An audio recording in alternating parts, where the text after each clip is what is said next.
La boulangerie-pâtisserie était située à un coin de rue dans un petit village en Normandie, un de ces endroits qui semblaient avoir existé depuis des générations et qui, par une sorte de promesse tacite gravée dans ces vieilles pierres, serait probablement là pour les générations à venir. Sa façade à colombage, typique de la région, était ornée de géraniums rouges vifs qui cascadaient des jardinières suspendues aux fenêtres de l'étage. La vitrine, aux boiseries patinées par le temps et les embruns salés de la Manche toute proche, présentait des rangées impeccables de pâtisseries et de gâteaux. L'odeur du beurre, du sucre caramélisé et de la vanille flottait dans l'air, un brouillard doux et réconfortant qui enveloppait les passants et les invitait à entrer.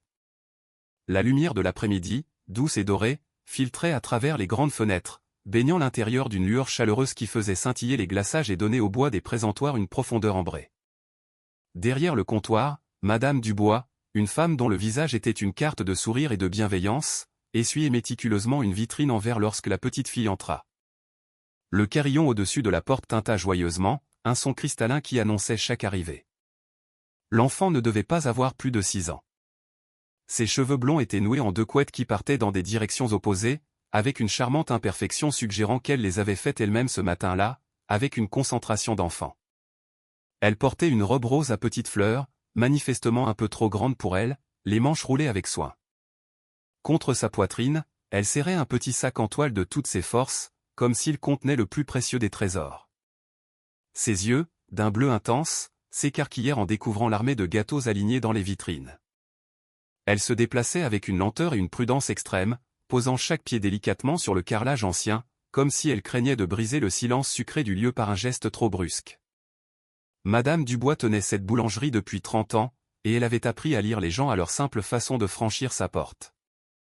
Cet enfant, elle le sentit immédiatement, marchait comme quelqu'un qui comprenait la valeur des friandises, qui savait qu'elle n'était pas un privilège, une récompense pour laquelle il fallait parfois patiemment économiser. « Bonjour, ma petite, dit doucement Madame Dubois, sa voix aussi douce que la crème de ses éclairs, en contournant le comptoir pour se rapprocher. « Puis-je t'aider à trouver quelque chose ?» La fillette leva vers elle ses grands yeux bleus empreints d'un sérieux étonnant pour son âge. « Je dois acheter un gâteau d'anniversaire, dit-elle, sa voix fluette mais ferme, dénuée de toute hésitation. « C'est pour ma maman. Elle va avoir 30 ans demain, et je veux lui faire une surprise. » Un sourire attendri éclaira le visage de Madame Dubois. « C'est une très gentille attention. Quel genre de gâteau ta maman aime-t-elle » ? « Le chocolat, répondit la fillette sans la moindre hésitation, comme si c'était la vérité la plus évidente du monde. Elle adore le chocolat. Et elle aime les fleurs, alors peut-être un gâteau avec des fleurs dessus. Elle fit une pause, son regard se perdant un instant sur un magnifique fraisier, puis ajouta dans un souffle presque inaudible, « Mais je n'ai que 5 €. Elle plongea une main dans son sac en toile et en sortit un billet de 5 € usé, plié et déplié tant de fois que les bords étaient effilochés. Elle le tendit comme une offrande, une relique précieuse, et pour elle, pensa Madame Dubois, c'en était probablement une. Le cœur de la boulangère se serra.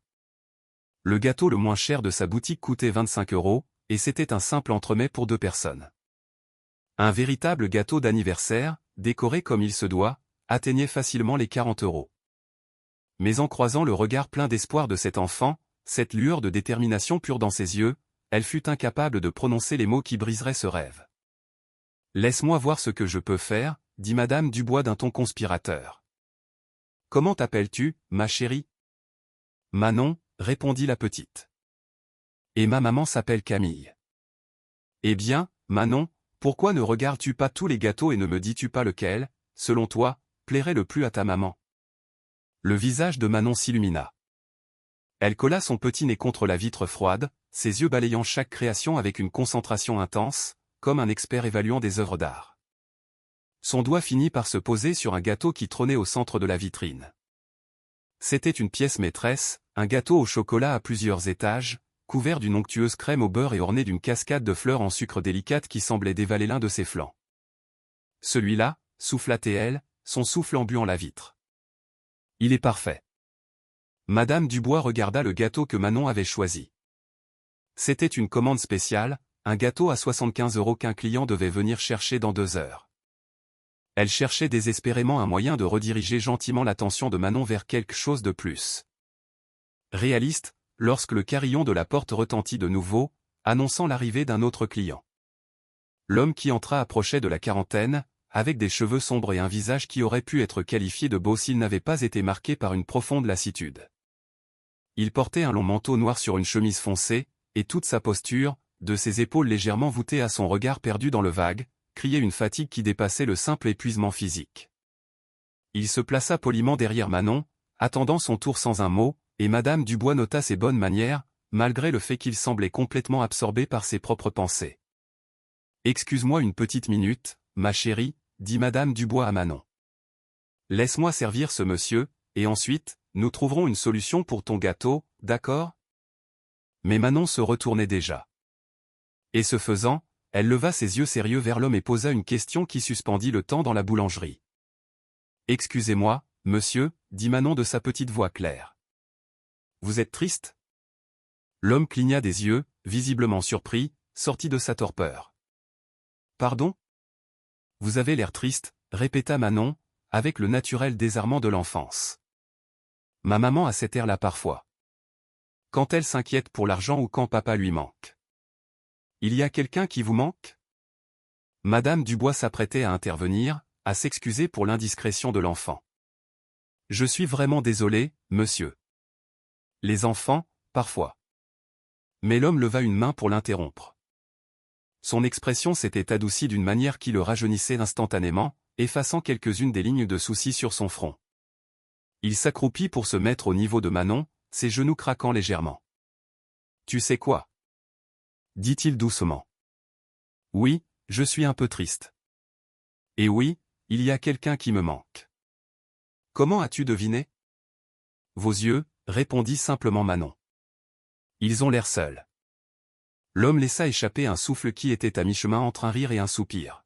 « Tu es très perspicace. Comment t'appelles-tu ? » ?»« Manon. »« Je m'appelle Stéphane, » dit-il. « Enchanté de te rencontrer, Manon. Qu'est-ce qui t'amène dans cette jolie boulangerie aujourd'hui ? » « J'achète un gâteau d'anniversaire pour ma maman, » déclara fièrement Manon, brandissant à nouveau son billet de 5 € comme un étendard. « Elle a 30 ans demain, et j'ai économisé mon argent de poche pendant 3 mois. Je veux lui offrir ce gâteau au chocolat avec les fleurs, parce que le chocolat, c'est ce qu'elle préfère, et elle travaille très dur, alors elle mérite quelque chose de magnifique. » Stéphane regarda le billet froissé, puis le gâteau extravagant que Manon avait désigné, et Madame Dubois vit la compréhension traverser son visage. Il se releva et croisa le regard de la boulangère par-dessus la tête de la fillette. Un message silencieux passa entre eux, une reconnaissance de la situation, de sa tendresse et de son impasse. « C'est un gâteau magnifique, » dit Stéphane. « Ta maman a beaucoup de chance d'avoir une fille aussi attentionnée. »« Le problème, » dit Manon, sa voix baissant jusqu'à devenir un murmure confidentiel, « c'est que je ne crois pas que 5 € suffisent. Mais c'est tout ce que j'ai. » Madame Dubois essaie de m'aider à trouver une solution.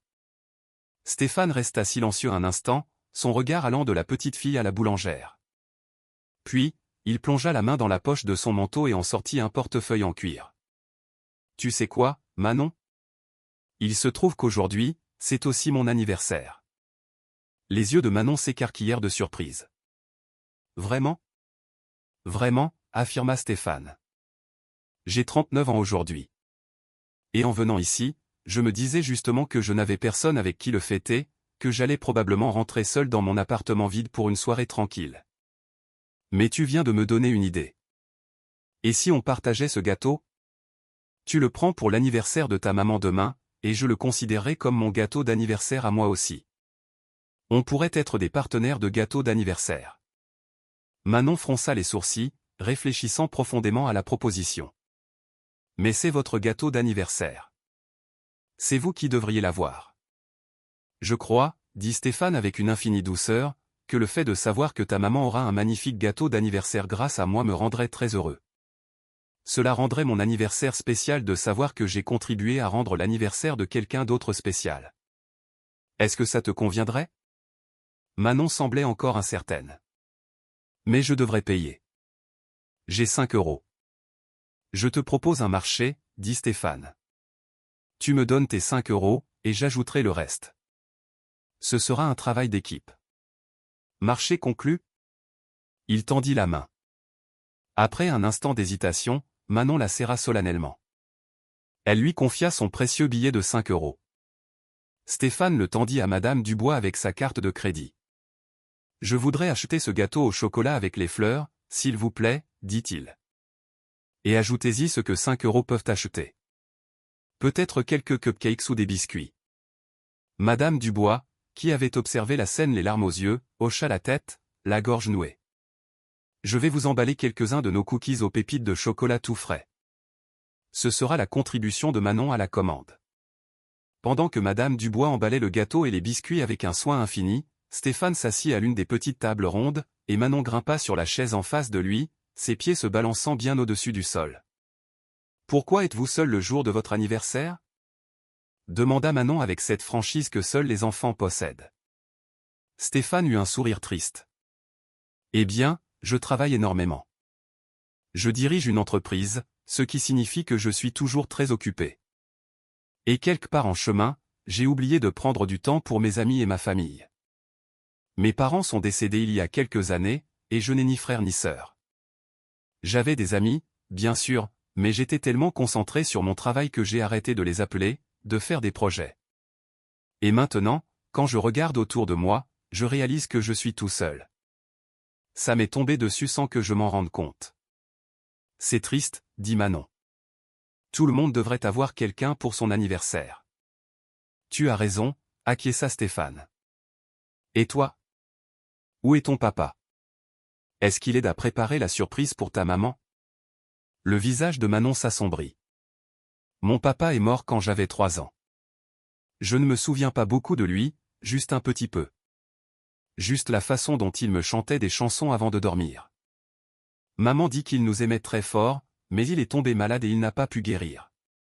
J'en suis sincèrement désolé, Manon, dit Stéphane, la voix étranglée par l'émotion. Ça doit être très difficile. Ça l'est, admit Manon.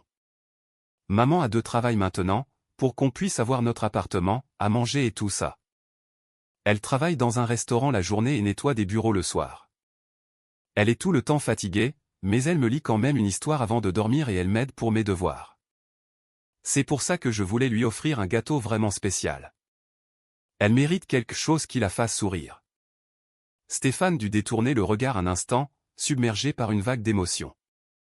Madame Dubois, qui finissait d'emballer la commande tout en écoutant, s'essuya discrètement les yeux avec le coin de son tablier. « Ta maman a beaucoup de chance de t'avoir, » dit finalement Stéphane. « Monsieur Stéphane, » dit Manon. « Si vous êtes seul aujourd'hui, est-ce que vous voulez venir à la fête d'anniversaire de maman demain? Ce ne sera pas une grande fête.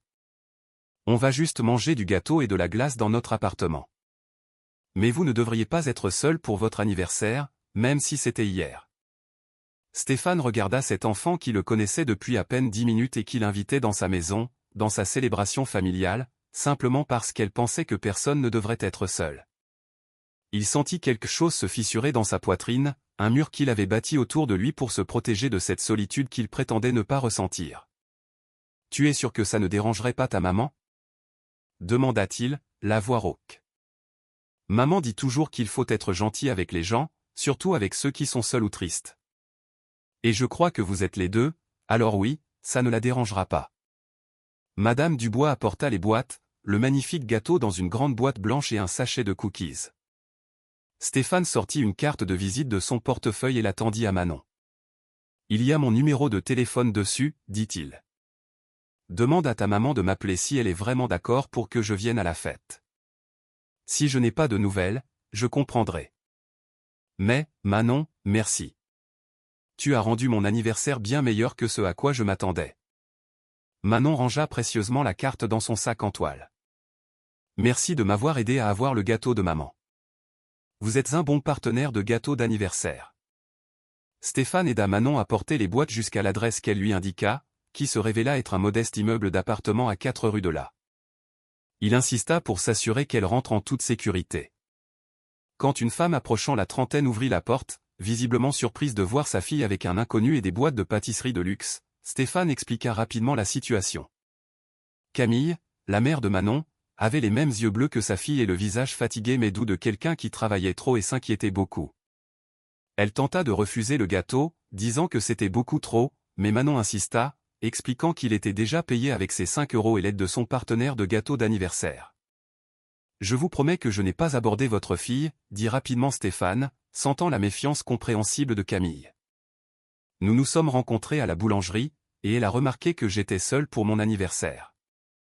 Elle a un cœur immense. Le gâteau vient sincèrement de nous deux.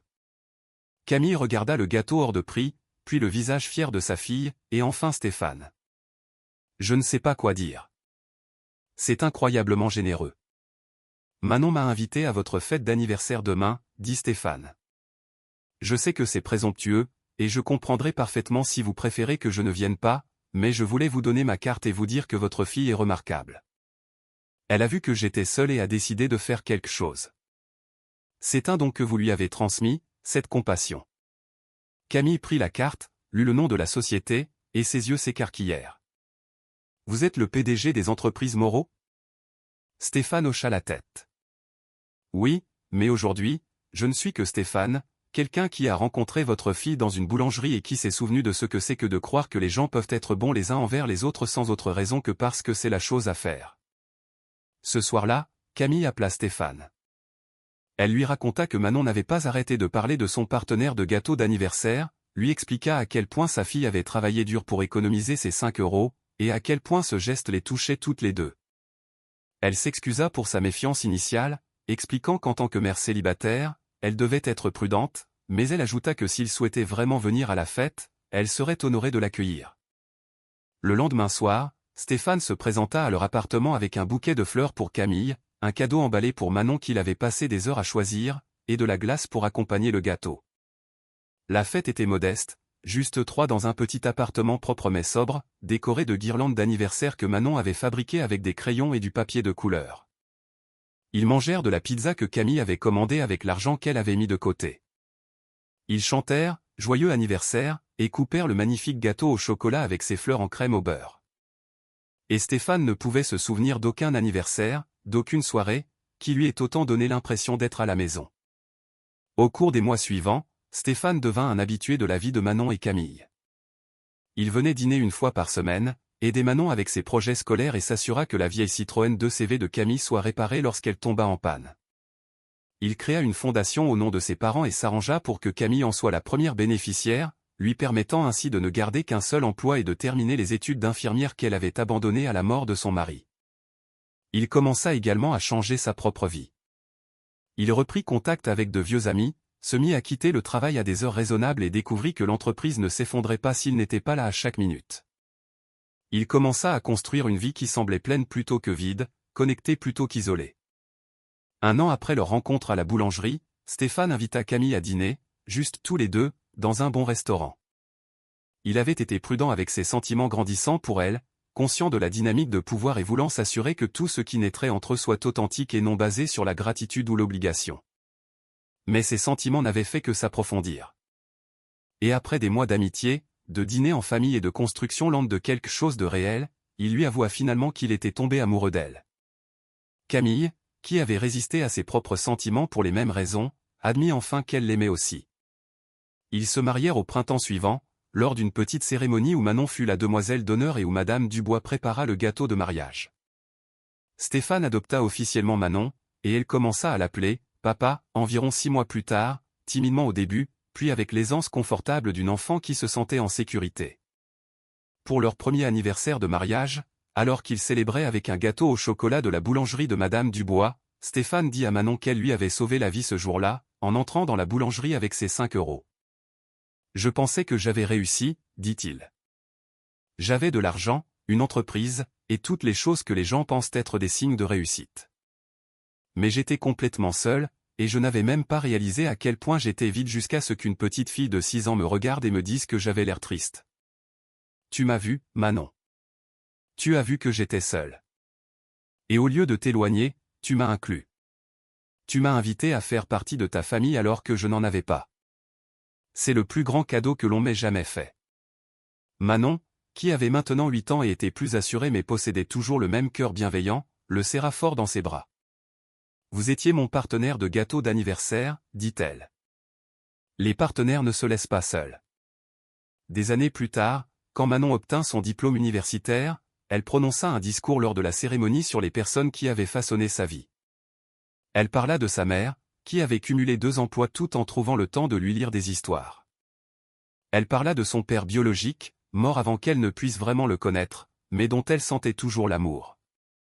Et elle parla du jour où elle avait économisé 5 € pour acheter un gâteau d'anniversaire à sa mère et avait rencontré un homme seul dans une boulangerie qui était devenu son père. Il m'a appris que le succès ne signifie rien si on est seul, dit Manon. Que les choses les plus importantes dans la vie sont les liens que nous tissons les uns avec les autres, et que parfois, les meilleures choses arrivent quand on remarque que quelqu'un souffre et qu'on décide de faire quelque chose. Mon père dit toujours que je lui ai sauvé la vie ce jour-là, mais la vérité, c'est que nous nous sommes sauvés mutuellement. C'est ce que font les familles. Stéphane, assis dans le public entre Camille et Madame Dubois, qu'ils avaient invité à la remise des diplômes, essuya les larmes qui coulaient sur ses joues. Il pensa à l'homme qu'il avait été, des années auparavant, brillant mais vide, bâtissant un empire mais passant à côté de tout ce qui comptait.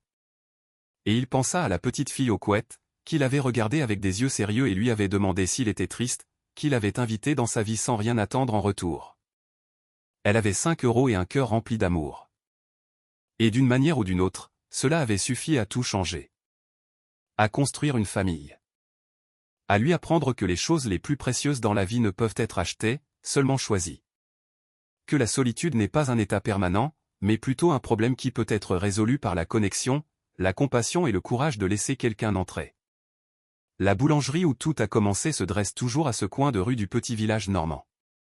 Madame Dubois, maintenant à la retraite mais rendant souvent visite à la boutique que sa fille dirige, raconte parfois l'histoire à ses clients, celle de la petite fille aux 5 €, du PDG solitaire et du gâteau d'anniversaire qui les a réunis. C'est devenu une légende locale. Un rappel que la gentillesse quotidienne crée des ondes que nous ne pouvons pas toujours prévoir.